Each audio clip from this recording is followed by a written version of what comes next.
சாட்சிகள். ஸ்தோத்திரம், அல்லேலூயா. கவனிக்கிறீங்களா? என்ன எத்தனையோ மேகம் போன்ற எத்தனை திரளான சாட்சிகள் அப்படின்றார். வசனத்தின் மேல உங்க கவனம், எல்லாருடைய கவனம் வந்துடணும். அப்பதான் செய்தி என்னன்னு விளங்கும் உங்களுக்கு. பிரைஸ் தி லார்ட், அல்லேலூயா. மேகம் போன்ற திரளான சாட்சிகளை நம்ம முன்னாடி, கண் முன்னாடி கொண்டு வருகிறார். இங்க வேதத்துல நம்ம பார்க்கும்போது தேவனை விசுவாசித்து தேவனை வாழ்ந்தவர்களை பற்றி அங்க சொல்லுகிறார். இத்தனை திரளான சாட்சிகள் நம்மை சூழ்ந்திருக்கிறது. நம்ம வேதத்துல பார்க்கிறோம், நம்மை சுற்றி இருக்கிறவர்களை பார்க்கிறோம். விசுவாசத்தினாலே தேவனுக்கு தங்களுடைய வாழ்க்கையை அர்ப்பணித்து வாழ்ந்த தேவ பிள்ளைகளுடைய வாழ்க்கை. அல்லேலூயா. அப்போ இவ்வளவு திரளான சாட்சிகள் நம்மை சூழ்ந்து கொண்டிருக்கிறது. அப்போ அவர் அங்க என்ன சொல்றார்? விசுவாசத்தை துடக்கினவர் அப்படின்றார். விசுவாசத்தை துவக்குகிறவரும் அதை முடிக்கிறவருமாகி இயேசுவை நோக்கி ஓடுவோம் அப்படின்றார். விசுவாசத்தை நமக்குள்ள உண்டு பண்ணுகிறவரே அவர்தான். என்ன மேகம் போன்ற திரளான சாட்சின்னு சொல்றார் அப்படின்னா, வேதத்துல அங்க ஆபேல் இருந்து சொல்லுகிறார். ஆபேல் இருந்து ஒவ்வொரு நபராக அங்க ஆண்டவர் சுட்டி காட்டிட்டு இருக்கிறார். ஸ்தோத்திரம், அல்லேலூயா. நோவா வரைக்கும், ஏனோக்கு, ஆபிரகாம், சாராள், புரியுதுங்களா உங்களுக்கு? மோசே, தாவீது, யோசேப்பு, சாமுவேல், தாவீது, புரியுதுங்களா? எப்தா, கிதியோன், இன்னும் பல பேரை இன்னும் விவரம் சொல்ல வேண்டுமா அப்படின்றார். இன்னும் நிறைய இருக்கிறாங்கன்றார். பிரைஸ் தி லார்ட், அல்லேலூயா. அப்ப இவர்களெல்லாம் தேவனை விசுவாசித்து ஓடி ஜெயித்தார்கள் அப்படின்றார். நம்பிக்கையோடு விசுவாசத்தோடு ஓடினார்கள் அப்படின்றார். அப்ப விசுவாச வாழ்க்கை தேவனுடைய பிள்ளைகளுக்கு ரொம்ப ரொம்ப முக்கியமான அவசியமான ஒன்று.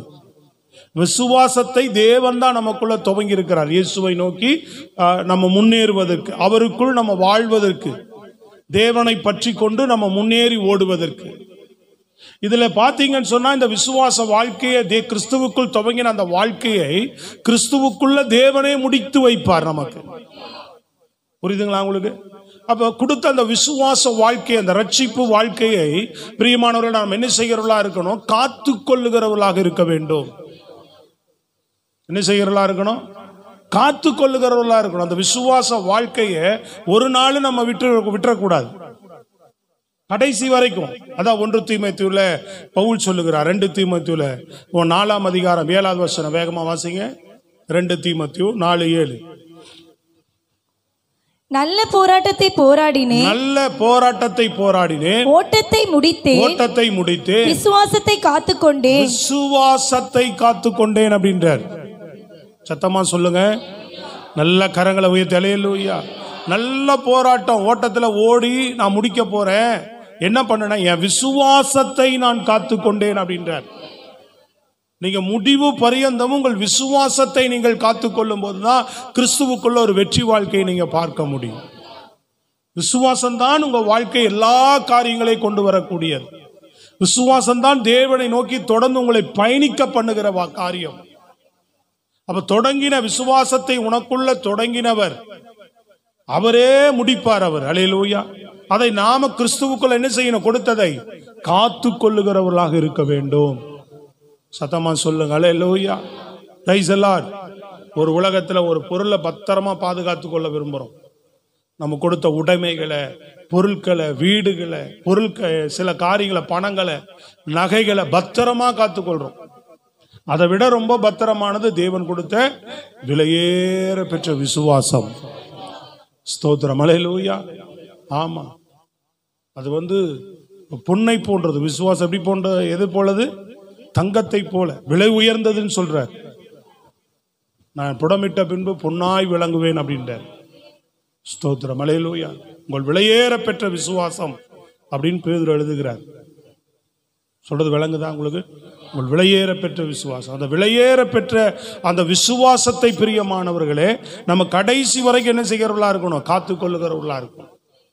இயேசு கிறிஸ்து சிலுவையில் அறையப்படும் போது 2 கள்ளர்கள் அறையப்பட்டாங்க. 2 கள்ளர்கள் இல்லையா? 2 பேருமே குற்றவாளிகள்.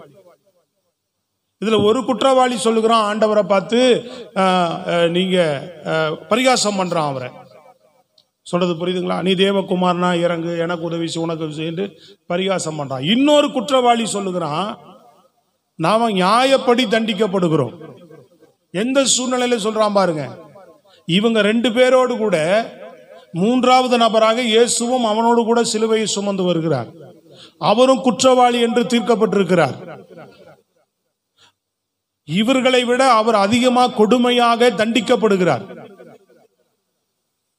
அவர்களோடு கூட சேர்ந்துதான் இவர்களை சிலுவையில் அறையிறாங்க. ஆனா ஒருத்தனால விசுவாசிக்க முடியல, இன்னொருத்தன் விசுவாசிக்கிறான். நம்ம நியாயப்படி தண்டிக்கப்படுறோம்பா, இவரு எந்த குற்றமும் அறியல, எந்த தவறு செய்யாத இவர் என்ன செய்யற தண்டிக்கப்படுறோட முடிச்சிருக்கலாம். அவன் சொன்ன விசுவாச வார்த்தை, ஹைலைட்டான ஒரு வார்த்தை என்னன்னு கேட்டீங்கன்னா, ஆண்டவரே நீர் வரும்போது ராஜ்யத்திலே வரும்போது என்னை நினைத்துக் கொள்ளும். விளங்குதாங்க? அவர் சிலுவையில மரித்து உயிரோடு எழுந்து இன்னும் வரல. அவரு 2வது வருகையில இன்னும் வரல. நல்லா கவனிக்கிறீங்களா? அப்ப அதை விசுவாசிக்கிறான் அவன். 2ஆம் வருகையை விசுவாசிக்கிறான். 2வது வருகையில் நீங்க வருவீங்க, அது வரைக்கும் இன்னைக்கு என்ன பண்ணுங்க, என்ன நினைங்க, அப்ப வரும்போது என்ன நினைத்தருளும் கேட்கிற ஆண்டவர்கிட்ட. எவ்வளவு பெரிய விசுவாசம் பாருங்க அவனுக்கு. இப்ப நம்மளாம் ரட்சிக்கப்பட்டு இந்த அனுபவத்துல வாழ்ந்து ஆண்டவரை தேடிட்டு இருக்கிறோம். ஆண்டவர் வருகையை நம்ம எவ்வளவு பேர் எதிர்பார்க்கிறோம்? புரியுதுங்களா உங்களுக்கு? எப்பாதான் நமக்கு அந்த யோசனை வரும். எல்லாரும் அந்த விசுவாசத்துல இருக்கிறோமான்னு தெரியல. ஆனா சிலுவையில் இருக்கிற அவன் சொல்றான், நீ தேவகுமார்னு சொல்லி இருந்தாலும் பரவாயில்ல. புரியுதுங்களா? நீங்க குற்றவாளி இல்லைன்னு சொல்றான், அது பரவாயில்ல. ஆனா அவன் சொல்ற காரியம் என்ன? உங்க ராஜ்யத்திலே வரும்போது. அப்போ இவர் ராஜ்யத்தை குறித்து பேசுகிறார். பின் நாட்கள்ல பூமியை நியாயம் தீர்க்க தேவனால் தெரிந்து கொள்ளப்பட்ட பிள்ளைகளை அழைத்து கொண்டு போக இந்த பூமியில ராஜ்யத்தில் அவர் வருவார் என்கிறதை பிரசங்கம் பண்ணினத அவர் சொன்ன எல்லா காரியங்களையும் அவன் கேட்டிருக்கிறான் பாருங்க. கேட்டு சிலுவையில் அதை விசுவாசிக்கிறான். அவன் என்ன செய்கிறான்? விசுவாசிக்கிறான். அதனாலதான் ஆண்டவர் சொல்லுகிறார், இன்றைக்கு என்னோடு கூட பரதேசியில் இருப்பாய். ஆண்டவர் என்ன சொன்னார்? இன்றைக்கு என்னோடு கூட பரதேசியில் இருப்பாய். என்னை நினைங்கன்னு சொன்னான். உடனடியாக அவனை நினைத்தார். எதன் அடிப்படையில் நினைக்கிறார்? அவன் தேவன் மேல வைத்த விசுவாசம், கிறிஸ்து இயேசுவின் மேல அவன் வைத்த விசுவாசம், அதுதான் தேவன் உடனடியாக அவனை நினைக்கிறார். இன்னைக்கு நல்லா தெரிந்து கொள்ளுங்க, நம்ம வாழ்க்கையில தேவன் நம்மை நினைவு கூற, நம்மை நினைக்க, நம்ம வாழ்க்கையெல்லாம் தொடர்ந்து நினைத்து நம்மளை நடத்தணும்னு சொன்னா, நீங்க விசுவாசத்திலே உறுதியுள்ளவர்களாக தேவனை பின்பற்றுகிறவர்களா இருக்கும். விசுவாசம் இல்லாமல் தேவனிடத்திலிருந்து நம்ம எதையுமே பெற்றுக்கொள்ள முடியாது. நீங்க உங்களை நினைப்பார் நிச்சயமாக. உங்க வாழ்க்கை என்ன செய்வார்? ஒவ்வொரு பகுதியிலையும் அவர் நினைக்கக்கூடியவர், நம்மை நினைக்கிறவர், நினைத்தருளுகிறவர். அப்ப என்ன தேவை அப்படின்னா விசுவாசம் தேவை. என்ன கேட்டான் கல்லன்? வாசித்து பாருங்க. அதுல லூக்கா புஸ்தகத்துல, லூக்கா புஸ்தகம் 24:39 வாசிங்க பாப்பா, வேகமா வாசிங்க. அன்றியும் சிலுவையில் அறையப்பட்டிருந்த குற்றவாளிகளில் ஒருவன், நீ கிறிஸ்துவானால் உன்னையும் எங்களையும் ரட்சித்துக் கொள் என்று அவரை இகழ்ந்தான். மற்றவன் அவனை நோக்கி, நீ இந்த ஆக்கினைக்குட்பட்டவனாய் இருந்தும் தேவனுக்கு பயப்படுகிறது இல்லையா? நாமோ நியாயப்படி தண்டிக்கப்படுகிறோம், நாம் நடப்பித்தவைகளுக்கு தக்க பலனை அடைகிறோம், இவரோ தகாதொன்றையும் நடப்பிக்கவில்லையே என்று அவனை கடிந்து கொண்டு இயேசுவை நோக்கி, ஆண்டவரே, நீர் உம்முடைய ராஜ்யத்தில் வரும்போது அடியேனை நினைத்தருளும் என்றான். ராஜ்யத்தில் வரும்போது அடியேனை நினைத்தருளும். அல்லேலூயா. இயேசு உடனே சொல்றார், இன்றைக்கு என்னோடு பரதேசியில் இருப்பாய். பரதேசின்றது மரித்த உடனே இளைப்பாறுதலுக்கு போவது. ஆண்டவர் வரும்போது அவனை அழைத்துக் கொள்வது வேற. சொல்றது புரியுதுங்களா? எடுத்துக்கொள்வது வேற. இளைப்பாறுதலுக்கு போகிறதா பரதேசின்னு சொல்றார் ஆண்டவர். சொல்றது விளங்குதாங்க? பரலோகம் அல்ல, பரதேசி, இளைப்பாறுதல் ஸ்தலம். சொல்றது விளங்குதா உங்களுக்கு?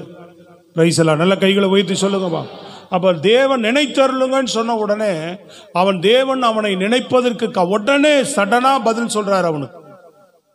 ஸ்தோத்திரம். நீங்க அநேக இடங்கள்ல பாருங்க, இயேசு கிறிஸ்து விசுவாசத்தின் அடிப்படையில் அவர் இருதயத்தை தொட்ட எல்லாருடைய வாழ்க்கையிலும் பலமாய் கிரியை செய்திருக்கிறார். அதான் விசுவாசத்தை தொடக்கினவரும் முடிக்கிறவரும். திரளான சாட்சிகள் இருக்கிறது. எவ்வளவோ காரியங்கள் நம்மை சுற்றி இருக்கிறது. ஒவ்வொருவரும் எப்படி எப்படிலாம் விசுவாசத்திலே தேவனை பின்பற்றி, தேவனை நம்பி, தேவனை நோக்கி ஓடினார்கள், வாழ்ந்தார்கள் இல்லைங்களா? தேவன் மேல உள்ள விசுவாச வாழ்க்கை. சொல்றது புரியுதுங்களா? கர்த்தர் மேல இருக்கிற விசுவாசத்துல, நம்பிக்கையில நாம் உறுதி உள்ளவர்களாக நிற்க வேண்டும். எந்த காரியத்திலும் இல்ல, தேவன் நடத்துவார், கர்த்தர் எனக்கு உதவி செய்வார், நான் எழும்புவேன், பிரகாசிப்பேன், பலன் கொடுப்பேன், ஆசீர்வதிக்கப்படுவேன், ஆரோக்கியம் அடைவேன், நன்மை அடைவேன். பின்னாடி இருக்கிற பிள்ளைங்க கவனிக்கிறியாமா? ஸ்தோத்திரம். செய்தி கவனிக்கணும் உட்காந்துட்டு. சரியா? Price the Lord. நல்ல கரங்களை உயர்த்தி சத்தமா சொல்லுங்க பாப்பா. அப்ப அந்த விசுவாசம் நம்முடைய வாழ்க்கையில எந்த சூழ்நிலையிலும் மங்கி போகாம இருக்க வேண்டும். இந்த கல்லணை தேவன் நினைக்கிறதுக்கு காரணம் என்ன? இந்த கல்லணை தேவன் நினைப்பதற்கு காரணம் என்ன? அவனுக்குள் இருந்த அந்த விசுவாசம், அவர் மேல வைத்த அந்த விசுவாசம். எந்த சூழ்நிலையில எப்படிப்பட்ட நேரத்தில் அவன் விசுவாசிக்கிறான் பாரு. எவ்வளவு பெரிய காரியத்தை விசுவாசிக்கிறான். ஸ்தோத்திரம். அல்லேலூயா. அப்படிப்பட்ட விசுவாசம் நம்ம வாழ்க்கையில நமக்கு ஆசீர்வாதத்தை, நமக்கு எல்லா நன்மைகளையும் கொண்டு வரும். ஸ்தோத்திரம். அல்லேலூயா. நோவாவை நினைக்கிறார் ஆண்டவர். பேழையில் இருக்கும்போது வேதம் சொல்லுகிறது, வாசிங்க பார்ப்போம். ஆதியாகமம் 8:1 வாசிங்க பார்ப்போம். ஆதியாகமம் 8:1. தேவன் நோவாவையும் அவனுடனே பேழையில் இருந்த சகல காட்டு மிருகங்களையும் சகல நாட்டு மிருகங்களையும் நினைத்தருளினார். தேவன் நினைத்தருளினார். அல்லேலூயா. என்ன பண்ணார் ஆண்டவர்? 8:1 இல்லையா? தேவன் நினைத்தருள். ஏன் தேவன் நோவாவை நினைக்கிறாருங்க? அவர் சொன்னதையெல்லாம் கேட்டு விசுவாசித்து பேழையை உண்டு பண்ணி அவருக்கு கீழ்ப்படிந்து அவர் சொல்றதெல்லாம் கேட்டு விசுவாசித்து அப்படியே செய்தவன். எதுக்காக அவனை நினைக்கிறார் அப்படின்னா, இந்த பூமியில பெரும் பேராபத்திலிருந்து அவனை காப்பாற்றினது மாத்திரமல்ல, தொடர்ந்து பூமியில அவனை ஆசீர்வதிப்பதற்காக. நீங்க 9:1 வாசிங்க. 9:1. அவனை நினைத்து என்ன செய்கிறார்? பின்பு தேவன் நோவாவையும் அவன் குமாரரையும் ஆசீர்வதித்து, நீங்கள் பழுகி பெருகி பூமியை நிரப்புங்கள், உங்களை பற்றிய பயமும் அச்சமும் பூமியில் உள்ள சகல மிருகங்களுக்கும் ஆகாயத்தில் உள்ள சகல பறவைகளுக்கும் உண்டாயிருக்கும், பூமியிலே நடமாடுகிற யாவும் சமுத்திரத்தின் மச்சங்கள் யாவும் உங்களுக்கு கையளிக்கப்பட்டன. 9:1 தானே சொன்னேன்.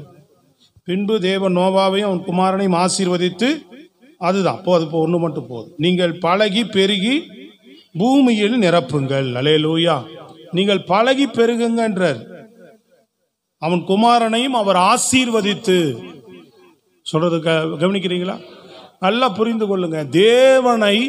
தேவன் நம்மை நினைத்து ஆசீர்வதிக்கணும்னா, நீங்க விசுவாசத்துல ஆசீர்வாதத்துல குறை உள்ளவர்கள், நம்ம தேவனை நம்பி நம்ம விசுவாசத்தோடு நீங்க தொடர்ந்தும் நீங்க தேவனை பின்பற்றுவீங்கன்னா, ஒரு நாள் இல்ல ஒரு நாள் விசுவாசம் உள்ளவர்களை தேவன் உங்க வாழ்க்கையை ஆசீர்வதிக்க, உங்க வாழ்க்கையில் இருக்கிற குறையை நீக்கி பெருக பண்ணுவதற்கு ஒரு நாள் நிச்சயமாய் என் தேவன் உங்களை நினைத்தே தீருவார். நிச்சயம். இது உங்க வாழ்க்கை அந்த ஆசீர்வாதத்தில் இருக்கிற அந்த தொய்வு, ஒரு என்னைக்குமே ஒரு வறுமையோடு வாழ்கிற ஒரு வாழ்க்கை, கீழ் மட்டத்தில் வாழ்கிற ஒரு வாழ்க்கை, புரியுதுங்களா உங்களுக்கு? பாதிப்போடு வாழ்கிற வாழ்க்கை, தேவைகளையே எப்பொழுது எதிர்நோக்கி ஓடுகிற ஒரு வாழ்க்கை மாறணும்னா, ஆண்டவர் மேல விசுவாசத்தோடு நீங்க பயணிச்சுக்கிட்டே இருக்கிறவர்களா இருந்தா, எல்லா சூழ்நிலையிலும் எந்த நிலையிலும் யாரை பின்பற்றி விசுவாசித்தே பின்பற்றுகிற அனுபவம், இயேசுவையே பின்பற்றி விசுவாசத்துல உறுதியாயிருந்து ஓடுகிறவர்களை தேவன் நிச்சயமாய் நினைப்பார். அவர்களை ஆசீர்வதிப்பதற்கு, அவர்களை பெருக பண்ணுவதற்கு. 115ஆம் சங்கீதத்தில் இதை குறித்து இன்னும் தெளிவா இருக்கிறத எடுத்து வாசிங்க. 9வது வசனத்திலிருந்து 115:9 வாசிங்க. சங்கீதம் 115:9. இஸ்ரவேலே கர்த்தரை நம்பு. இஸ்ரவேலே கர்த்தரை நம்பு. அங்க சொல்றாரு, இஸ்ரவேலே கர்த்தரை நம்பு, அவரே அவர்களுக்கு துணையும் அவர்களுக்கு கேடகமுமாய் இருக்கிறார். ஆரோன் குடும்பத்தாரே கர்த்தரை நம்புங்கள், அவரே அவர்களுக்கு துணையும் அவர்களுக்கு கேடகமுமாய் இருக்கிறார். கர்த்தருக்கு பயப்படுகிறவர்களே கர்த்தரை நம்புங்கள், அவரே அவர்களுக்கு துணையும் அவர்களுக்கு கேடகமுமாய் இருக்கிறார். கர்த்தர் நம்மை நினைத்திருக்கிறார், அவர் ஆசீர்வதிப்பார். அவர் நம்ம நம்புகிறவங்களை கர்த்தர் என்ன பண்ணுவாரா? ஆசீர்வதிப்பார். இஸ்ரவேல் குடும்பத்தாரை ஆசீர்வதிப்பார். ஆசீர்வதிப்பார். அவர் ஆரோன் குடும்பத்தாரை ஆசீர்வதிப்பார். ஆசீர்வதிப்பார். கர்த்தருக்கு பயப்படுகிற பெரியோரையும் சிறியோரையும் ஆசீர்வதிப்பார். பாருங்க, கர்த்தர் நம்மை நினைத்திருக்கிறார். எப்படி கவனிக்கிறீங்களா? அங்க வசனம் என்ன போட்டிருக்கு? நம்புகிறவங்களுக்கு சொல்றார். நம்புங்க, நீங்க நம்புங்க, நம்பிக்கையில உறுதியா இருங்க அப்படின்னு சொல்லிட்டு 12 சொல்லுது. கர்த்தர் நம்மை நினைத்திருக்கிறார். எல்லாம் சொல்லலாம், கர்த்தர் நம்மை நினைத்திருக்கிறார், நம்மை ஆசீர்வதிப்பார். அவர் ஆசீர்வதிப்பார் இஸ்ரவேல் குடும்பத்தை, அப்படின்னா சபையை. அல்லேலூயா சொல்லுங்க பாப்போம். ஆரோன் குடும்பத்தை அவர் என்ன செய்வார்? ஆசீர்வாத. கர்த்தருக்கு பயப்படுகிற பெரியோரையும் சிறியோரையும் அவர் என்ன செய்வார்? ஆசீர்வதிப்பார். கர்த்தர் உங்களை உங்கள் பிள்ளைகளையும் வர்த்திக்க பண்ணுவார். ஸ்தோத்திரம். அல்லேலூயா சொல்லுங்க பாப்போம். கரங்களை உயர்த்தி. பெருக பண்ணுவார்ன்றார், வர்த்திக்க பண்ணுவேன்றார், ஆசீர்வதிப்பேன். நினைத்திருக்கிறார். நினைத்திருக்கிறேன், நான் நிச்சயமா உங்களை ஆசீர்வதிப்பேன் அப்படின்றார். ஸ்தோத்திரம். அல்லேலூயா. யார? நீங்க விசுவாசத்தோடு அவரை நம்பி பின்பற்றுகிறவர்கள் அவர் கண்டிப்பா நினைப்பார். ஒரு செகண்ட் தான் சிலுவையில் இருந்தவன் அடுத்த வார்த்தை சொல்லிட்டார், இன்றைக்கு என்னோடு பரதேசியில் இருப்பாய். அந்த நம்பிக்கை ஒரு நாள் வீண் போகாது. அதன் பாருங்க, நம்பிக்கை வீண் போகாது, நிச்சயமாய் முடிவு உண்டு. புரியுதா உங்களுக்கு? தேவன் மேல நீங்க வைத்திருக்கிற விசுவாச வாழ்க்கை உங்க வாழ்க்கை தரித்திரத்துல கொண்டு போகாது. கர்த்தர் ஒரு நாள் உங்களை நினைப்பார். உங்களை ஆசீர்வதிப்பதற்கு அவர் நிச்சயமாய் நினைவு கூறுவார். உங்கள் குடும்பத்தில் அந்த தேவனுடைய அந்த நிலையை மாற்றி எத்தனையோ பேரை நான் பார்த்துருக்கிறேன். உதாரணத்துக்கு நீங்க பாருங்க, சாரி பார்த்து விதவை என்ன பண்ணியிருப்பா? ஏன் அங்க அனுப்புறார் ஆண்டவர்? அந்த பஞ்ச காலத்துல கூட அவளை போஷிக்க அனுப்புறாருன்னா அவ தேவனை விசுவாசித்து ஒரு உத்தம விதவையா தேவனை தேடி வாழ்ந்துட்டு இருந்திருப்பான். அவள் அந்த பஞ்ச காலத்தில் அவள் ஆசீர்வதிக்கும்படி, குறைவில்லாமல் போஷிக்கும்படி தேவன் அனுப்புகிறார். ஸ்தோத்திரம். அல்லேலூயா. இன்னைக்கு நம்ம ஆசீர்வாதங்களை நல்லா கவனிங்க. தேடி எதன் மேலே நம்பிக்கை வைத்து ஓடுறோம்? நான் படிப்பு மேல நம்பிக்கை வைத்து ஓடிட்டு இருக்கிறோம், நம்ம திறமையின் மேல நம்பிக்கை வைத்து ஓடிட்டு இருக்கிறோம். நீங்க கற்றுக்கொண்ட வேலை எனக்கு எப்படியாவது ஒரு நாளுக்கு பலன் கொடுக்கும் அப்படின்னு நம்பி ஓடிக்கிட்டு இருக்கிறோம். சில பேர் என்னன்னு கேட்டீங்கன்னா, எனக்கு ஒன்றும் தெரியாது, என்ன பெருசா படிச்சிருக்கிறேன், என்ன பெரிய வேலை இருக்கு, எனக்கு இதுதான் நிலைமை, இதுதான் வாழ்க்கை அப்படின்னு ஓடிக்கிட்டு இருக்கிறோம். 2-3 விதமான கேட்டகரியில நம்ம ஓடிக்கிட்டு இருக்கிறோம். இல்ல பிரியமானவர்கள், ஆசீர்வாதத்திற்கு நீங்க கர்த்தரை நம்பும் போது, நீங்க கர்த்தரை விசுவாசித்து, நோவாவை தேவன் நினைக்கிறார், அவனை தொடர்ந்து இந்த பூமியில ஆசீர்வாதமாய் வைப்பதற்கு, பேராபத்திலிருந்து காப்பாற்றி தொடர்ந்து பூமியில் அவன் ஆசீர்வதிக்கப்பட்டு அவன் சந்ததி பெருகும்படியாக தேவன் நோவாவை பேழையில நினைத்தருளுகிறார். அதாங்க சங்கீதத்தில் பார்த்தோம். நீங்க 15 சொல்லும் போது முதல் வசனத்துல, அதே 115 முதல் வசனத்துல சொல்றாரு பாருங்க, எங்களுக்கு அல்ல கர்த்தாவே, எங்களுக்கு அங்க சொல்லும் போது சொல்றாரு, எங்களுக்காக அல்ல ஆண்டவரே, எங்களுக்கு உமது கிருபை நிமித்தமும் உமது சத்தியத்தின் நிமித்தமும் உம்முடைய நாமத்தின் நிமித்தமும் மகிமை வர பண்ணும். எங்களுக்கல்ல, உங்க நாமத்தை மகிமைப்படுத்தும்படி எங்களை ஆசீர்வதிங்க. ஏன்னா அவருடைய தேவன் இப்பொழுது எங்கே என்று புறஜாதிகள் சொல்வானே. அப்ப சொல்றான், ஆண்டவரே நான் எனக்காக கூட இல்லை, உங்க நாம மகிமைப்படும். எப்படிப்பட்ட வார்த்தையை அவன் உச்சரிக்கிறான் பாரு. நீங்க என்ன ஆசீர்வதிக்கிறதே நான் உங்களை தேடுறதுனால இவன் தரித்திரமா இருக்கிறான், குறையோட வாழ்றான், கடனோட வாழ்றான், பிரச்சனையோட வாழ்றான்னு அடுத்தவன் சொல்லிடக்கூடாது. புறஜாதிகள் தேவனை தேடாதவர்கள் நிந்தித்திடக்கூடாது. ஆண்டவரே என்னை ஆசீர்வதிங்க. கரங்களை வைத்து சொல்லுங்க அல்லேலூயா. அதுக்கு என்ன நினைத்தருளுங்கன்னு கேட்கிறான். அதுதான் சொல்லுது, நீ நம்பு, கர்த்தர் அவர் உன்னை நினைப்பார், கர்த்தர் உன்னை ஆசீர்வதிப்பார். கரங்களை தட்டி சொல்லுங்க அல்லேலூயா. வர்த்திக்க பண்ணுவார். விசுவாச வாழ்க்கையிலே பிரியமானவர்களே, நீங்கள் உறுதியாக ஓடுவீர்கள் என்று சொன்னால் உங்கள் வாழ்க்கையை தேவன் ஆசீர்வதிக்காம விடவே மாட்டார். ஆபிரகாம் விசுவாச வீரனாயிருந்த அவரை ஆசீர்வதித்தார். நிச்சயம் உன்னை நான் ஆசீர்வதிப்பேன், உன்னை பெருகவே பெருக பண்ணுவேன் என்று சொன்ன தேவன் வாக்கு மாறாதவராக இருந்து அவனை ஆசீர்வதிக்க உண்மையுள்ளவராக இருந்தார். ஸ்தோத்திரம். அல்லேலூயா. நீங்க நினைக்க கூடாது அதெல்லாம் ஒண்ணும் இல்லை, சும்மா என்ன ஆசீர்வதிக்கப்பட்டேன்னா அங்க அவிசுவாசம் வந்துருச்சுன்னு அர்த்தம். திரளான சாட்சிகள் இருக்கிறது. நீ விசுவாசத்தை விடவே கூடாது. இல்லை, இன்றைக்கு இல்லை, என்றைக்கு இருந்தாலும் எப்படி ஆகல என் தேவன் என்னை நிறைவோடு என்னை ஆசீர்வதிப்பார். என் சரீரத்தை ஆசீர்வதிப்பார், என் பொருளாதாரத்தை ஆசீர்வதிப்பார், என் பிள்ளைகளை ஆசீர்வதிப்பார், என் குடும்பத்தை ஆசீர்வதிப்பார், நான் கையிட்டு செய்கிற வேலையை ஆசீர்வதிப்பார். எல்லாவற்றிலும் தேவனுடைய ஆசீர்வாதம் என் வீட்டில் என் வாழ்க்கையில நிறைந்திருக்கும். இந்த விசுவாசம் தேவை. ஸ்தோத்திரம். அல்லேலூயா சொல்லுங்க பாப்போம். தேவனால் உண்டாகிற ஒரு ஆசீர்வாதம், அதை நீங்க எப்பொழுதுமே நீங்க மனதார கர்த்தரிடம் எதிர்பார்க்கணும். என்ன செய்யணும்?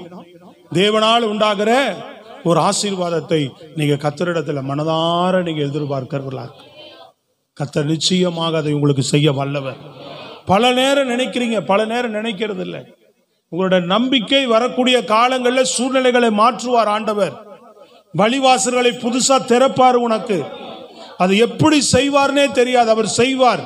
உங்க நம்பிக்கையை நீ ஆசீர்வதிக்கப்படணும்னா கர்த்தர் மேலேயே நம்பிக்கையாயிரு.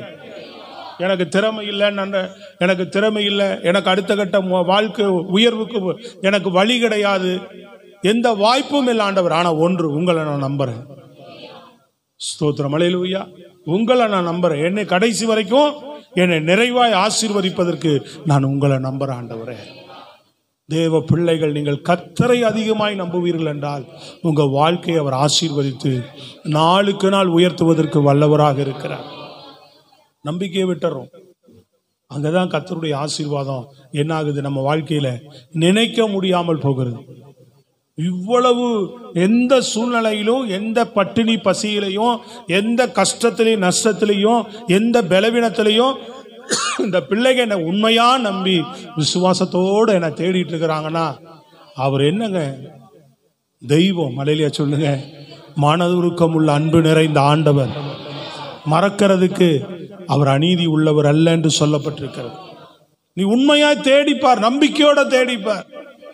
அந்த நம்பிக்கையை விடாம இன்னைக்கு ஆண்டவர் உன்னத்துல பேசுகிற காரியம் அதுதான். எத்தனை திரளான சாட்சிகள், மேகம் போன்ற இத்தனை திரளான சாட்சிகள். தேவனை நம்பினவர்களை கர்த்தர் எவ்விதமாக நடத்தினார், விசுவாசித்தவர்களை எவ்விதமாக நடத்தினார். ஸ்தோத்திரம். இந்த ஒரு நொடியில் அந்த கள்ளனுடைய வாழ்க்கை மாறுனா எந்த நேரத்திலும், எந்த நிமிடத்திலும், எந்த நிமிஷத்திலும் உன் வாழ்க்கையை மாற்றி உன் வாழ்க்கையை ஆசீர்வதிப்பதற்கு என் தேவன் வல்லவராக இருக்கிறார். ஸ்தோத்திரம். அல்லேலூயா. அதனால நீ ஆசீர்வதிக்கப்படும். வீட்டில் எல்லா காரியங்களும் ஆசீர்வதிக்கப்படும் நிச்சயமா. இன்னைக்கு இருக்கிற நிலைமையை நீ பார்க்காதீங்க. சில பேரெல்லாம் இன்னைக்கு இருக்கிற நிலைமையை தொடர்ந்து பார்க்காத. நீ இருக்கிற நிலையிலிருந்து எல்லாரையுமே இன்னொரு அடுத்தடுத்த படிக்கு உயர்த்தி உங்களை ஆசீர்வதிக்க தேவன் விரும்புகிறார். அந்த தேவன் மேல உள்ள நம்பிக்கையில கர்த்தர் இன்னைக்கு சொல்றார், நீங்க உறுதியா இருங்க. உன்னை நினைப்பார் அவர், உன்னை ஆசீர்வதிக்கும்படி அவர் நினைச்சிட்டாருன்னு வச்சுங்களேன், அது யாராலும் மாற்றவே முடியாது. அதுக்குரிய வாசல்கள், அதுக்குரிய வழிகள், அதுக்குரிய காரியங்கள் தானாக எல்லாம் திறக்கும். அவர் திறந்தால் ஒருவனும் பூட்டவே முடியாது, அவர் பூட்டினா ஒருவனும் திறக்கவே முடியாது. இந்த விசுவாசம் எத்தனை பேருக்கு இருக்கு? கரங்களை தட்டி சொல்லுங்க. Hallelujah. Praise the lord. Hallelujah. நல்லா கவனிங்க. சொந்த முயற்சியில நம்ம ஆசீர்வாதத்தை பெறதை விட, சுய முயற்சியில நம்ம ஆசீர்வாதத்தை பெறதை விட, ஏதோ திறமையில நம்ம ஆசீர்வாதத்தை சிலதெல்லாம் பெற்றுக்கொள்றதை விட தேவனால பெற்று பாருங்க.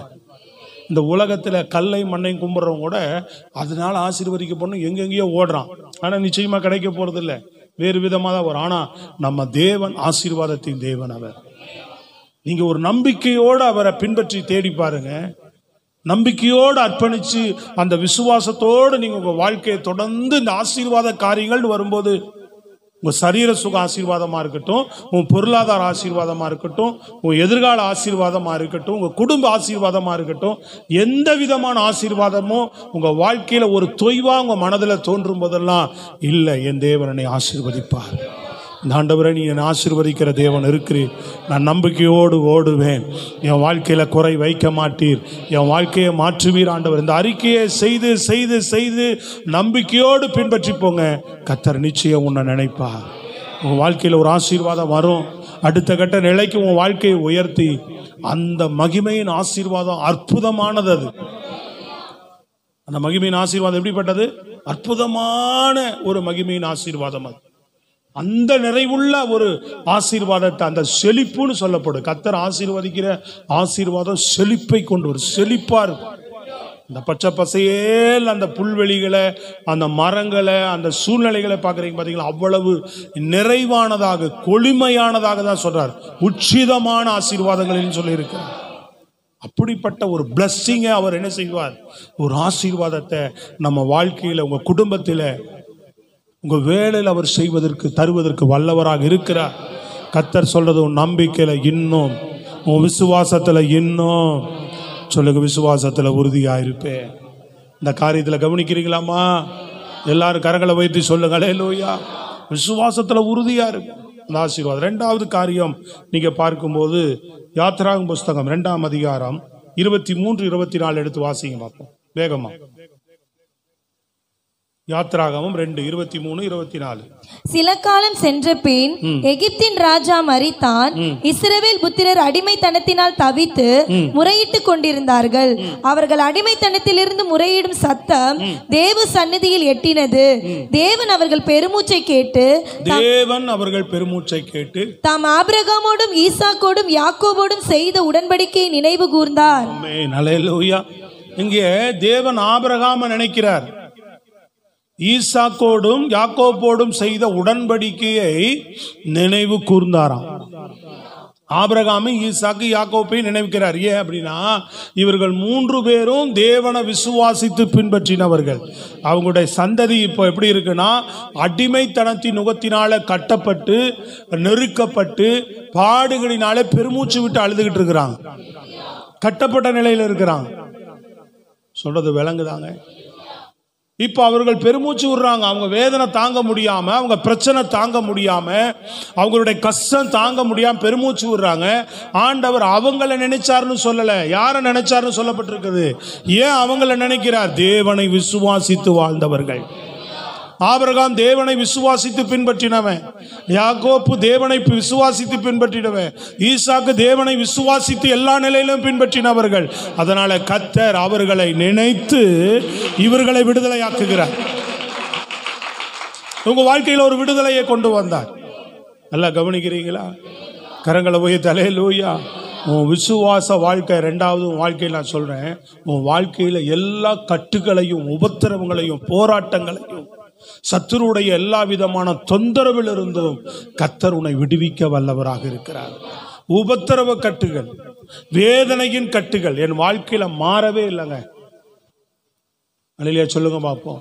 என் வாழ்நாள் முழுவதும் எனக்கு நினைவு தெரிஞ்ச நாள் இருந்து ஏதோ ஒரு விதத்துல நான் ஒரு கட்டப்பட்ட மாதிரியே இருக்கு. ஏதாவது ஒரு விஷயம் என்னை பாதிச்சுட்டே இருக்கு. என் வாழ்க்கையில கட்டப்பட்ட ஒரு நிலை காணப்பட்டுட்டே இருக்கு. அப்படின்னா உங்க விசுவாச வாழ்க்கையை நீங்க உறுதியா கெட்டியா பிடிக்கும் போது, முதல் கர்த்தர் உங்களை நித்திய ஜீவனுக்கு சுதந்திரவாளியாக மாற்றுகிறார். ரெண்டாவது, இந்த பூமியில உன்னை ஒரு ஆசீர்வாதத்தின் பாத்திரமாக மாற்றுகிறார். மூன்றாவது, உன்னுடைய வாழ்க்கையில நீ பாதிக்க, சத்துரு உன்னை எதுல பாதித்து உன்னை விடுதலையாக்காமல் அரெஸ்ட் பண்ணி வச்சிருக்கிறானோ, சில பேருடைய லைஃபே அப்படியே போயிரும் பாருங்க, கடைசி வரைக்கும் அப்படியே போயிடும். அப்படியே தாங்க பிரச்சனை தாங்க என் வாழ்க்கை கடைசி வரைக்கும். இல்லை, விசுவாச வாழ்க்கையில நீங்க மேல வந்தீங்கன்னா, விசுவாசத்தை நீங்க தேவன் மேல உள்ள விசுவாசத்தை நீங்கள் அதிகப்படுத்தி ஆண்டவரை அதிகமா தேட ஆரம்பிச்சீங்கன்னா, கர்த்தர் அந்த கட்டுகள் எல்லாம் திருப்புண்டு போகும், ஒன்றுமில்லாமல் போகும். சடுதியிலேன்னு சொல்லப்படுகிறது. அவர்கள் தேவன் மேல பவுலும் சீலாவும் விசுவாசம் வைத்து துதித்த போது சடுதியிலே சிறைச்சாலையின் கதவுகள் திறக்கப்பட்டது. சொல்றது புரியுதா உங்களுக்கு? சடுதியிலே, ஸ்தோத்திரம், ஒரு நொடியில கர்த்தர் தம்முடைய வல்லமை இறக்கி அங்க இருக்கிற கட்டுகள், அங்க இருக்கிற சிறை கதவுகள் எல்லாவற்றையும் கர்த்தர் திறந்தார் ஆண்டவர். யோசேப்பு எடுத்துங்க, அவனுடைய வாழ்க்கையில அவன் அவ்வளவு தேவன் மேல நம்பிக்கை வைத்து விசுவாசம் வைத்து அவனுக்கு கொடுக்கப்பட்ட தரிசனத்தை குறித்து நம்பிக்கையோடு விசுவாசத்தோடு சொல்றான், இப்படி எனக்கு நடக்கும், நீங்க எல்லாம் என்னை வணங்குறது போல நான் தரிசனம் பார்த்தேன், சந்திரன சூரியன் எல்லாம் என்ன வணங்குறது போல, அவங்க அப்பா அம்மா எல்லாம் நீங்க என்ன வணங்குறது போல நான் தரிசனம் பார்த்தேன்றான். சொல்றது விளங்குதா உங்களுக்கு? அவன் அந்த நம்பிக்கையில, தேவன் காட்டின அந்த தரிசனத்துல நம்பிக்கையுள்ளவனாக, விசுவாசம் உள்ளவனாக அவன் காணப்படுகிறான். ஆனா அவன் வாழ்க்கையில அடிமைத்தனமும் சிறைவாசமும் வந்துருச்சு.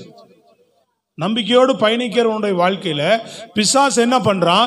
சிறைவாசத்தையும் அடிமைத்தனத்தையும் உள்ள கொண்டு வந்துட்டான். கர்த்தர் என்ன செய்தார் தெரியுங்களா? சங்கீத புஸ்தகத்துல நீங்க எடுத்து வாசிங்க. 105வது சங்கீதத்துல 17வது வசனத்திலிருந்து வாசிங்க பாப்போம். 105வது சங்கீதம் 17 வாசிங்க. அவர்களுக்கு முன்னாலே ஒரு புருஷனை அனுப்பினார். யோசேப்பு சிறையாக விற்கப்பட்டான். யோசேப்பு சிறையாக விற்கப்பட்டான். அவன் கால்களை விலங்கு போட்டு ஒடுக்கினார்கள். என்ன பண்ணாங்க?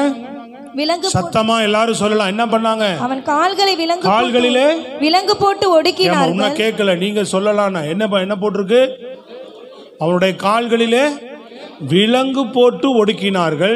அவன் பிராணன் இரும்பில் அடைபட்டிருந்தது. அவன் பிராணன் இரும்பிலே அடைபட்டிருந்தது. கர்த்தர் சொன்ன வார்த்தை நிறைவேறும் அளவும், கர்த்தர் சொன்ன வார்த்தை நிறைவேறும் அளவும் அவருடைய வசனம் அவனை புடமிட்டது. அவருடைய வசனம் அவனை புடமிட்டது. ராஜா ஆள் அனுப்பி அவனை கட்டவிழ்க்க சொன்னார். ராஜா ஆள் அனுப்பி அவனை கட்டவிழ்க்க சொன்னார். ஜனங்களின் அதிபதி அவனை விடுதலை பண்ணினான். நல்லா கவனிங்க. ஜனங்களின் அதிபதி அவனை விடுதலை பண்ணினான். தன் பிரபுக்களை அவன் மனதின்படி கட்டவும், தன் மூப்பர்களை ஞானிகளாக்கவும், தன் பிரபுக்களை அவன் மனதின்படி கட்டவும், தன் மூப்பர்களை ஞானிகளாக்கவும், தன் மூப்பர்களை ஞானிகளாக்கவும், அவனை தன் வீட்டுக்கு ஆண்டவனும், தன் ஆஸ்திக்கெல்லாம் அதிபதியும் ஆக்கினார். கரங்களை தட்டி சொல்லுங்களேன். விளங்குச்சா? வசனத்தை கவனிச்சீங்களா? ஸ்தோத்திரம். அல்லேலூயா. புரிஞ்சுதா உங்களுக்கு? கர்த்தர் அந்த யோசேப்பை ஏற்ற வேளையில நினைக்கிறார். இஸ்ரவேலை நினைத்தது போல யோசேப்பை கர்த்தர் விடுவிக்கும்படியாக, அவன் கட்டுக்களை அவிழ்க்கும்படியாக கர்த்தர் ஒரு நாள் அவனை நினைக்கிறார். அதிபதி என்ன செய்கிறான்? பார்வோன் வந்து அவனை கட்டுக்களை அவிழ்த்து அவனை மற்றவர்கள் அவன் மனதின்படி அவன் என்னெல்லாம் நினைக்கிறானோ ராஜ்யத்தில் செய்யலாம். அதாவது உட்காரணும். யோசேப்பு என்ன செய்யணும்? அவன் உத்தரவில்லாமல் ஒருவனு கையாவது காலையாவது அசைக்கக்கூடாது. அவ்வளோ பெரிய அதிகாரம் அவனுக்கு வருது. அவன் சகோதரலாம் வரும்போது கூட அவன் யோசேப்பு அப்படின்றதானா போதும், என்ன பண்ணிட்டு இருப்பாங்க? 10 சகோதரருடைய கழுத்தை உடனே எடுத்திருப்பாங்க. என்ன இவனுக்கு தான் இவ்வளவு பண்ணாங்க. விரல் அசைச்சிருந்தான்னா வேலையை முடிச்சிருப்பாங்க. அகஸ்வரு ராஜா, நான் இருக்கும்போதே ராஜாத்தியின் இடத்துல நீ என்ன பண்ண பாக்குற? பலாத்காரம் பண்ண பாக்குறியா அப்படின்னு சொன்ன அந்த வார்த்தை அடுத்த செகண்டே ஒருத்தன் அவன் தலையில என்ன போட்டான்? துணியை போட்டு மூடி கட்டிட்டான் அவனை. அவ்வளவு அதிகாரம் ராஜாக்களுக்கு. அடுத்த செகண்டே புடிச்சிட்டான். இவன் தூக்கு மரத்தை மொத்தகாய்க்கு வச்சுக்கிற, என்ன பண்ணலாம்? தூக்கி போடும். அடுத்த செகண்ட்ல தூக்கிட்டாங்க அவனை. அவ்வளவு பெரிய அதிகாரம் படத்தை ஆமான் ஒரு செகண்ட்ல தூக்கிட்டான். அதிகாரத்துக்கு அவ்வளவு வலிமை. பார்வோன் அவனுக்கு கொடுத்த அதிகார கட்டுகளை அவிழ்த்தது மாத்திரமல்ல, அதிகாரம் எப்படி கொடுக்கிறார் பாரு. இயேசு நம்முடைய கட்டுகளை அவிழ்க்கிறவர் மாத்திரமல்ல, அதிகாரத்தை நமக்கு பலமா. என்ன? நாம சொன்னா மற்றது கட்டப்படும், நாம கட்டவிழ்த்தா மற்றது கட்டவிழ்க்கப்படும். பெரிய அதிகாரத்தை உனக்கு எனக்கும் கத்த தரார். நீ கட்டிலிருந்து விடுதலை ஆனைனா இப்படிப்பட்ட விசுவாசம் உன் வாழ்க்கையில வரும். நீ மற்றவர்களை கட்டவிழ்க்கிற நபரா மாறுவ. எந்த விதமான அடிமைத்தனத்தின் பிரச்சனையில் இருக்கிறவனையும் உன் வார்த்தையினால, உன் ஜெபத்தினால நீ கட்டவிருக்கிற நபரா கர்த்தர் உன்னை மாற்றுவார். நல்லா உணர்ந்து ஒரு அல்லேலூயா சொல்லி தேவ சமூகத்தில் நல்ல ஒரு ஸ்தோத்திரம் பண்ணி கரங்களை உயர்த்தி சொல்லுங்க பார்ப்போம். நல்ல கையை உயர்த்தின்னு சொல்றேன். சொல்லுங்க. நல்ல அப்பாவை தானே உயர்த்தி அல்லேலூயா சொல்றோம். கரங்களை அசைத்து அல்லேலூயா. தேவநாமத்துக்கு மகிமை உண்டாகட்டும். பிரைஸ் எல்லாம்.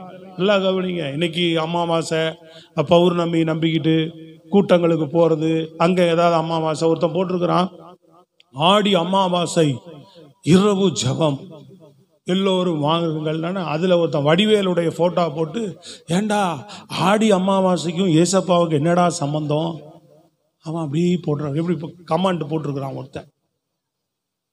புறஜாதிக்கு தெரியுது, என்ன தெரியுது?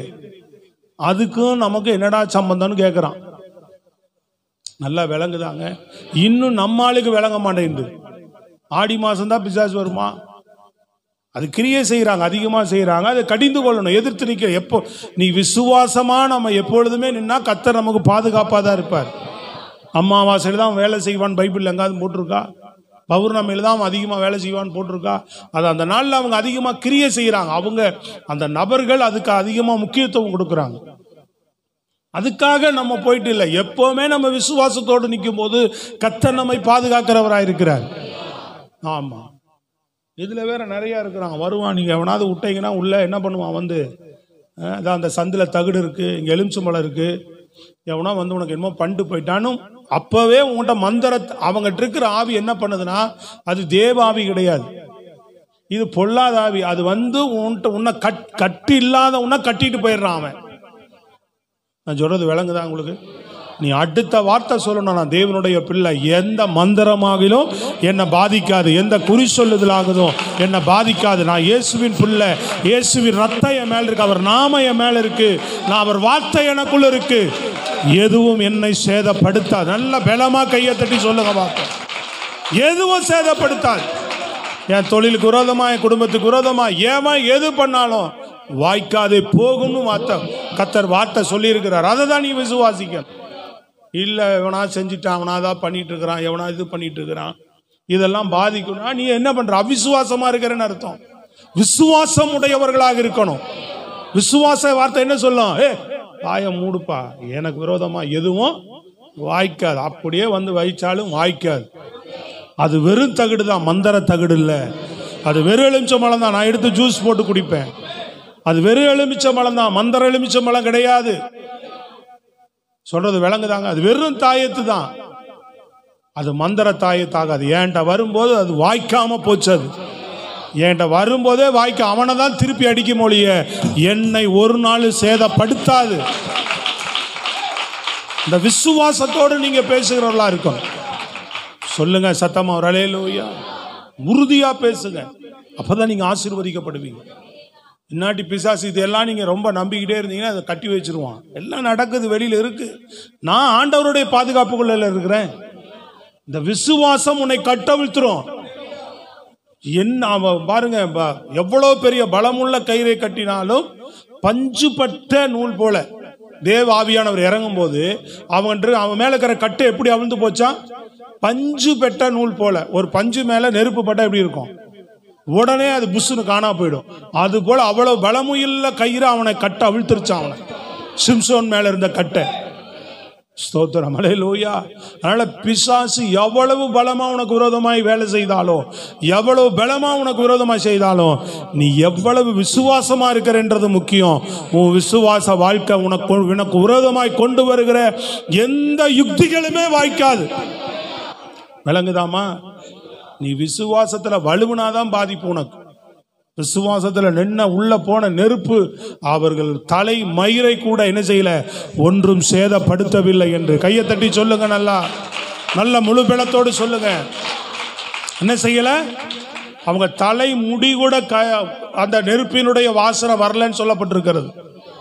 ஸ்தோத்திரம், அல்லேலூயா. அதனால விசுவாச வாழ்க்கை உங்களை விடுதலையோடு நடத்தும். விசுவாச வாழ்க்கை உங்களை அடிமைப்படுத்தி வைக்காது. விசுவாச வாழ்க்கை உங்களை கட்டி வைக்காது. அதனால விசுவாசத்தை உண்டாக்கினவர், முடிக்கிறவர். சொல்றது விளங்குதாங்க? இல்ல, அது விசுவாச வார்த்தைன்றது என்ன? இயேசு என்னோடு இருக்கிறார். நான் ஃபர்ஸ்ட் சொன்ன ஒரு காரியங்களையும் புரிஞ்சுக்கணும் நீங்க. ஸ்தோத்திரம், அல்லேலூயா. நல்லா விளங்குதாங்க? புரியுதா உங்களுக்கு? தேவனை நம்ம முதல் விசுவாசமே நமக்கு எதை கொண்டு வருகிறது? நித்திய ஜீவனை கொண்டு வருகிறது. தேவன் மேல வைக்கிற விசுவாசம் நமக்கு நித்திய ஜீவனை கொண்டு வருது. ரெண்டாவது, இந்த பூமியில நீ வாழ்ற ஒவ்வொரு வாழ்க்கையில வருகிற ஒவ்வொரு குறைச்சல்களிலும் அதில் ஆசீர்வாதத்துக்காக உன்னுடைய ஒவ்வொரு எதிர்பார்ப்புகள் என்ன இருக்கணும்னா விசுவாசம் இருக்கணும். என்ன விசுவாசம்? தேவன் என்னை ஆசீர்வதிப்பார், நான் மாறுவேன், கர்த்தர் என்னை ஆசீர்வதிப்பார், நிலைமை மாற்றுவார். இது நிரந்தரம் அல்ல. நீ பாட்டுக்கு போடிக்கிட்டே இருந்தீங்கன்னா அதே நிலைமை தான். விசுவாசத்தை தேவன் மேல வைத்து ஜபிச்சு விசுவாச வார்த்தைகளை பேசி வசனங்களை அறிக்கை செய்து ஆண்டவரை சார்ந்து பாருங்க.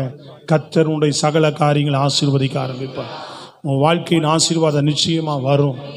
அதே போல விசுவாச வாழ்க்கை ஏதோ ஒரு கட்டப்பட்ட நிலை, சிந்தையில கட்டப்பட்ட நிலை, மனதில் கட்டப்பட்ட துக்கம். சில பேர் கவலையாவே இருப்பான் பாருங்க. தேவையில்லாத எண்ணங்களை கொடுத்து பிசாசே நம்மளை கவலைப்படுத்திடுவான். சொல்றது விளங்குதாங்க? யோனா அதான் ஃபாதர் பண்ணார். யோனா வயிற்றில் மீனின் வயிற்றில் யோனாவை போல் கூனி குறுகி போனாயோ, துதியிடு பலியை சத்தத்தோடு, விலகிடும் எல்லாம் வெக்கத்தோடு. வெக்கப்பட்டு ஓடிடுமா. அவ்வளோ பெரிய மீனே அவன் உள்ள உட்காந்து துதிச்சு தேவனை ஜெபம் பண்ணணும் கொண்டு வந்து கரையில் கக்கிட்டு போயிடுச்சாங்க. மகிழ்ந்து கலிகூறு, மனமே பயம் வேண்டாம், கர்த்தர் நம் நடுவிலே பெரிய காரியங்களை செய்கிறார். நல்ல கையை தட்டி சொல்லுங்க அல்லேலூயா. பயம், கவலை, இந்த மாதிரி ஒடுக்குதல், ஆவியில ஒடுக்குதல், சோர்வு, வாழ்க்கையின் மேல ஒரு விரக்தி. இயேசு இருக்கிறார், இயேசுவுக்காக வாழணும். சத்தமா சொல்லுங்க அல்லேலூயா. ஆமா, எதையோ நினைச்சு, எதையோ சிந்திச்சு, எதையோ யோசிச்சு வாழ்க்கையில விரக்தியோடு நம்ம வாழக்கூடாது. விசுவாசத்தோடு வாழ்ந்து பாருங்க, சத்துரு உன்னை கட்டவே முடியாது. உனக்குள்ள மேல இருக்கிற விசுவாசத்தினால உன் மேல எவ்வளவு பலமான கயிறுகளை அவன் கட்ட கொண்டு வந்தாலும் அது வாய்க்காது. தேவ வல்லமை உன்னோடு கூட வந்துட்டே இருக்கும். நீ விடுதலையாக்கப்பட்டவனாக, விடுதலை உள்ள மகளாக, விடுதலை உள்ள நபராகவே கர்த்தர் உன்னை நடத்த வல்லவராக இருக்கிறார். ஸ்தோத்திரம் அல்லேலூயா.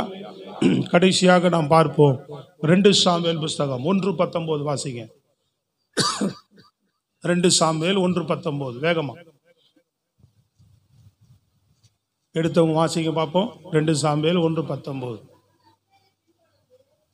என்னடா? இஸ்ரவேலின் அலங்காரம் உயர்ந்த ஸ்தானம். 1 சாமுவேல் 1:19.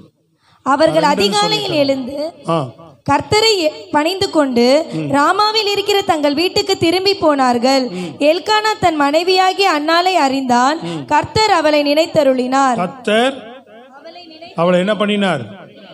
நினைத்தருளினார். அல்லேலூயா. யார ஏன் நினைத்தார்? மறக்காம நினைக்கிறாரு. அவள் தேவ சமூகத்தில் வடித்த கண்ணீர், அவளுடைய அர்ப்பணிப்பு, அவளுடைய உண்மையான ஜெபம், அவளுடைய உண்மையான பொருத்தனை எல்லாமே எப்படி இருந்தது கேட்டீங்கன்னா விசுவாசத்தின் அடிப்படையில் இருந்தது. எல்லாம் கவனிக்கிறீங்களா? என்ன அன்னாளுடைய காரியம் தேவனுடைய சமூகத்தில் அவள் பண்ணின பொருத்தனை விசுவாசத்தின் அடிப்படையில் இருக்கிறது. அவள் பண்ணின ஜெபம் விசுவாசத்தின் அடிப்படையில் இருக்கிறது. அவளுடைய கண்ணீர் விசுவாசத்தின் அடிப்படையில் இருந்தது. அவள் இருதயத்தை ஊற்றி விசுவாசத்தின் அடிப்படையில் ஜெபித்து அர்ப்பணித்து துக்க முகம் இல்லாமல் எழுந்து போனா கர்த்தர் அவளுடைய அர்ப்பணிப்பை மறக்கவே இல்லை, அவளுடைய பொருத்தனையை மறக்கவே இல்லை, அவளுடைய பிரதிஷ்டையை மறக்கவே இல்லை, அவளுடைய ஜெபத்தை மறக்கவே இல்லை. கர்த்தர் அன்னாளை நினைத்தார்னு இருக்கு. எல்லாம் கைத்தட்டி சொல்லலாம். ஸ்தோத்திரம். புரியுதா உங்களுக்கு? Praise the lord. அல்லேலூயா. சத்தமா சொல்லு அல்லேலூயா. தேவன் நம்ம அர்ப்பணிப்பை மறக்கிறவர் அல்ல, உன் ஜெப வாழ்க்கையை மறக்கிறவர் அல்ல, கர்த்தருக்காக நீ செய்த பொருத்தனைகளை மறக்கிறவர் அல்ல. தேவனுடைய சமூகத்தில் உன்னுடைய அர்ப்பணிப்புகளை அவர் மறக்கிறவர் அல்ல, நினைவு கூறுவார். அதுக்கு தக்க பலனை தரும்படியாக தேவனுடைய சமூகத்தில் அவள் இருதயத்தை ஊற்றினாள். அவள் இப்படி இருதயத்தை ஊற்றி உண்மையாய் நம்ம தேவனுடைய சமூகத்தில் நீங்க ஜெபித்த ஜெபங்களை ஒரு நாள் அவர் மறந்து போக மாட்டார். உன் ஜெபங்கள் அவர் சமூகத்தில் மறக்கப்பட்டதாக இருக்காது, நினைப்பூற்றப்பட்டதாக இருக்கும். ஜெபம் என்ன பண்ணுது? நினைப்பூட்டப்பட்டது. யாருடைய ஜெபம்? ஸ்தோத்திரம். அல்லேலூயா. சகரியாவுடைய ஜெபம், கொர்நேலியுடைய ஜெபம். புரியுதுங்களா உங்களுக்கு? சமூகத்தில் என்ன பண்ணப்பட்டது? நினைப்பூட்டப்பட்டது. நீ செய்த தான தர்மங்கள், உன்னுடைய காரியங்களை என்ன பண்ணுச்சு? ஸ்தோத்திரம். சகரியா பண்ணின ஜெபம் தேவ சமூகத்தில் நினைப்பூட்டப்பட்டுதான். அதுக்குதான் தேவ தூதன் பிள்ளையை கொடுக்கறதுக்காக வரான். சொல்றது விளங்குதாங்க? நீங்க பண்ற தேவ சமூகத்தில் அர்ப்பணிக்கிறது ஒரு நாள் வீண் போகாதுங்க. தேவ சமூகத்தில் காலையில் எழுந்திருச்சு ஜெபிக்கிறீங்களா? இங்கே சமூகத்தில் ஆராதனையில் ஜெப நாட்களில் 40 நாள் அர்ப்பணிச்சுட்டு போறோமே, இதெல்லாம் மறக்கிற தேவனா அவரு? சொல்லுங்க அல்லேலூயா. சத்தமா சொல்லுங்க. யாராவது மனுஷன்டையா அவன் என்ன ஏழைகிட்டையா போய் ஜெபம் பண்ணி அர்ப்பணிச்சுட்டு போனா? தேவாதி தேவனிடத்துல நீங்க கர்த்தர்ட்ட ஆராய்ச்சி, கர்த்தர் சமூகத்தில் மற்றவர்களுக்காக, மற்ற சபைகளுக்காக, தேசத்துக்காக, பகுதிக்காக, அடுத்தவங்களாக ஜெபம் பண்ணிட்டு போறோம். இதெல்லாம் மறந்து போகிற தேவன் அல்ல, இதெல்லாம் நினைக்கிற தேவன். அல்லேலூயா. உன் பொருத்தனைகளை, கர்த்தருடைய சமூகத்தில் பண்ண பொருத்தனைகள், உன்னுடைய அர்ப்பணிப்புகள், நீ தேவ சமூகத்தில் விதைக்கிற காணிக்கைகள், தசம பாகங்கள், அல்லேலூயா, எந்த காரியமாகட்டும், ஊழியங்கள், நீ செய்கிற ஒவ்வொரு ஊழியங்களையும், நீ அர்ப்பணிக்கிற எந்த விஷயங்களை தேவனுடைய சமூகத்தில் கர்த்தர் அதை மறந்து போகிறவர் அல்ல, நினைப்பார். அல்லேலூயா சொல்லுங்க. நினைப்பார் அவர். உனக்கு ஒரு பிரச்சனை வரும்போது அந்த நேரத்தில் உன்னை நினைப்பார் அவர். இந்த பிள்ளை என் சமூகத்தில் ஜெபிக்கிறாள், இந்த பிள்ளை என் சமூகத்தில் முக்கியமான காரியங்களுக்காக பொருத்தனை பண்ணினாள், இந்த பிள்ளை என் சமூகத்தில் முக்கியமான காரியங்களுக்காக தன் வாழ்க்கையை அர்ப்பணித்தவள், தன் தேவைகளின் குறைவிலும் எனக்காக கொண்டு வந்து தேவ சமூகத்தில் விதைத்தவள், கிடைக்கப்பட்ட நேரத்தில் ஊழியம் செய்தவள், தேவ சமூகத்துக்கு ஓடி வருகிறவள். கர்த்தர் நினைக்காம மறந்து போகிறவர்னு நினைக்காதீங்க. கர்த்தர் இதெல்லாம் நினைத்து நம்மை ஆசீர்வதிக்கிற தேவனாய் இருக்கிறார். கரங்களை தட்டி சொல்லுங்கள் அல்லேலூயா. புரியுதாங்க? புரியுதா எல்லாருக்கும்? நாங்கள்லாம் இந்த ஆசீர்வாதத்தை பெற்றுக்கிறோம் தேவனுடைய சமூகத்தில். ஸ்தோத்திரம் அல்லேலூயா. எதையுமே கர்த்தர் மறக்க மாட்டார். ஒரு கலசம் தண்ணீர் நீ தேவ சமூகத்தில் செஞ்ச சின்ன சின்ன காரியங்கள் எந்த விஷயமுமே மறக்கப்படாது. நீ தேவ சமூகத்துக்கு ஓடி வந்தது மறக்கப்படாது, ஊழியம் செய்தது மறக்கப்படாது, கர்த்தரை தேடினது மறக்கப்படாது. கர்த்தர் அதுக்கெல்லாம் பலன் கொடுக்கிறவர். நீ விதைக்கிறது மறக்கப்படாது. ஸ்தோத்திரம் அல்லேலூயா. எல்லாத்தையும் நினைப்பார். ஒரு நாள் ஒன்னல்ல, அவள் ஒண்ணுதான் கேட்டா, ஏதாவது ஒண்ணு கொடுங்க ஆண்டவரே அப்படின்னு தான் கேட்டு போனா. ஆண்டவர் ஒண்ணு இல்லை, 5 கொடுத்தார் ஆண்டவர். அதுக்கு மேலேயே நிறைவா அவள் ஆசீர்வதிக்க தேவன் வல்லமையுள்ளவராக இருந்தார். விளங்குதாங்க? சொல்றது புரியுதா உங்களுக்கு? அப்போ விசுவாச வாழ்க்கை அன்னாளுக்குள்ள அந்த விசுவாசமாக தான் அவள் பார்த்தா. வீட்டுக்காரன் நம்பி வேலை இல்லை, மற்றவர் சுற்றி இருக்கிற சூழ்நிலைகள் நம்பி வேலை. எனக்கு ஒரே நம்பிக்கை, இனி என் தேவன் தான். நான் அவர்கிட்ட போகிறேன், அவர் சமூகத்தில் அர்ப்பணிக்கிறேன், அவர் சமூகத்தில் ஜெபிக்கிறேன், அவர் சமூகத்தில் என் இருதயத்தை ஊற்றுறேன், அவர் சமூகத்தில் நான் பொருத்தனை பண்ணுறேன், அவர் எனக்கு எல்லாம் செய்வார்னு நம்பிக்கையோடு விசுவாசத்தோடு எழுந்து போனால் கர்த்தர் அவளை நினைத்தார். ஸ்தோத்திரம் அல்லேலூயா. உன் விசுவாசம் உன்னை கர்த்தரை, உனக்குள்ள இருக்கிற விசுவாசம் தேவனை நினைக்க பண்ணும், கர்த்தரை நினைக்க பண்ணும். அதான் சொல்றார், மேகம் போன்ற திரளான சாட்சி. சொல்லுங்க, மேகம் போன்ற திரளான சாட்சி இருக்கு. என்ன சாட்சி? விசுவாச வீரர்களுடைய சாட்சி, தேவனை விசுவாசித்து வாழ்ந்தவர்களுடைய சாட்சி. எவ்வளவு வேணும் உங்களுக்கு அப்படின்னு கேட்கிறார் அந்த எபிரேயர் வாக்கியம். ஹலோ, இன்னும் எவ்வளவு உங்களுக்கு அப்படிப்பட்ட காரியங்கள் வேணும்னு கேட்கிறார். கவனிக்கிறீங்களா தம்பிலா? கவனிக்கிறியா? சோத்திரம். அந்த விசுவாசம் அந்த பட்டியலில் நம்ம பார்க்கிறோம், ஒவ்வொருத்தரையும் ஒவ்வொரு நபரையும். அதுக்கு மேலதான் அவர் சொல்றார். அப்ப அதுபோல நீங்க தேவனை உனக்குள்ள விசுவாசத்தை தொடங்கினவரும் முடிக்கிறவருமாகிய இயேசுவை நோக்கி நீ ஓடு. பார்த்தோம் அந்த கல்லன் அந்த ஒரு நொடியில தேவன் மேல வைத்த எவ்வளோ பெரிய வார்த்தை. அது விசுவாச வார்த்தை தெரியுங்களா? அது சும்மாலாம் ஆண்டவர் அவனை நினைக்கல. அப்ப அதை வச்சு நிறைய பேர் சொல்லுவான், அது போல கடைசியில நம்ம மணந்துரும்னா போதுமா, ஏதோ கதை கேட்டிருப்பான். ஆனா அந்த நேரத்துல அவனுக்கு அந்த அவரை பார்க்கல, அவர் ஊழியத்தை போய் பார்க்கல, அவர் எந்த விதமும் தெரியாது. ஆனால் ஏதோ கேட்டதில் அறிந்ததில் அந்த சிலுவையின் மரணத்தில் கடைசி நொடியில் அந்த ஒரு வார்த்தையை சொல்கிற, ஆண்டவரே ஒரு ராஜ்யத்தில் வரும்போது, அவர் நல்லவர்னு சொல்லிட்டு விட்டுருந்தானா கூட இவனுக்கு ரட்சிப்பு கிடைச்சிருக்காது. புரியுதுங்களா? அவர் எந்த தப்பும் செய்யாமல் தண்டனை அனுபவிக்கிறாருன்னா ஒன்று கூட ஒன்றும் பிரச்சனை இல்லை, அவர் ரட்சிக்கப்பட்டிருக்க முடியாதானா. ஆனால் நம்பிக்கை அந்த வார்த்தை பாருங்க, அவர் மரித்து உயிர்த்தெழுந்து தேவனுடைய வலது வருஷத்துக்கு போய் திரும்ப ஒரு நாள் நம்மளெல்லாம் அழைச்சிட்டு போக வருவார். அதான் தேவகுமாரனுடைய சத்தியம் அப்படின்றத. ஒரு ராஜ்யத்திலே வரும்போது என்னை நினைத்தருளுங்க ஆண்டவரே. அடுத்த நொடியா ஆண்டவர் சொல்லிட்டார், இன்னைக்கு நீ என்னோட பரதேசியில் இருப்படா. சோத்திரம் அல்லேலூயா. Price God. சத்தமா சொல்லுங்க அல்லேலூயா. அப்படி பார்த்தோம் ஒவ்வொருவரையும் கர்த்தர் நினைக்க காரணம் என்ன? சோத்திரம் அல்லேலூயா. கர்த்தர் நம்மை நினைப்பார், ஆசீர்வாதத்தில் நினைப்பார், நித்திய ஜீவனுக்கு நினைப்பார். அவர் வரும்போது என்ன பண்ணுவார்? இந்த பிள்ளைங்கள்லாம் என்ன தேடிச்சு, உன்னை நினைப்பார் அவர். பிரைஸ் காட் அல்லேலூயா. அண்ணாளை நினைத்தார். அல்லேலூயா. அர்ப்பணிப்பு, நம்ம அர்ப்பணிப்பு, நம்ம ஜெப வாழ்க்கை, அதை புரிஞ்சுக்கிறீங்க நீங்க. உன்னுடைய வாழ்க்கையில உன் நம்பிக்கையை எவ்வளவு அதிகப்படுத்துறியோ ஆசீர்வாதம் தானா வளரும். உன் வாழ்க்கையில சத்துருடைய கட்டுகள் தானா உடைஞ்சு போகும். மேல உன்னை அவன் அந்தகாரத்தின் கிரிகள் ஒன்று உன்னை கட்ட முடியாது. சொல்றது விளங்குதாங்க? தொடர்ந்து உன் அர்ப்பணிப்பு, உன்னோட ஒப்பு கொடுத்தல், உன்னுடைய தேடுதல், உன்னுடைய விசுவாசங்கள் எல்லாம் உன் வாழ்க்கையில தேவன் நினைத்து நினைத்து நினைத்து நினைத்து நினைத்து நினைத்து நினைத்து நினைத்து அப்பப்போ உனக்கு இரக்கம் பாராட்டிக்கிட்டே தான் இருப்பார், கிருபை பாராட்டிக்கிட்டே தான் இருப்பார், உதவி செய்துக்கிட்டே தான் இருப்பார், உன்னை ஆசீர்வதிச்சுக்கிட்டே தான் இருப்பார். Praise God. எல்லாரும் எளிமையாக நிற்போமா? கர்த்தருக்கு ஒப்பு கொடுப்போம், ஒரு நாமத்தை மகிமைப்படுத்துவோம். அல்லேலூயா. நன்றி ஆண்டவரே. பிரைஸ் எல்லாம்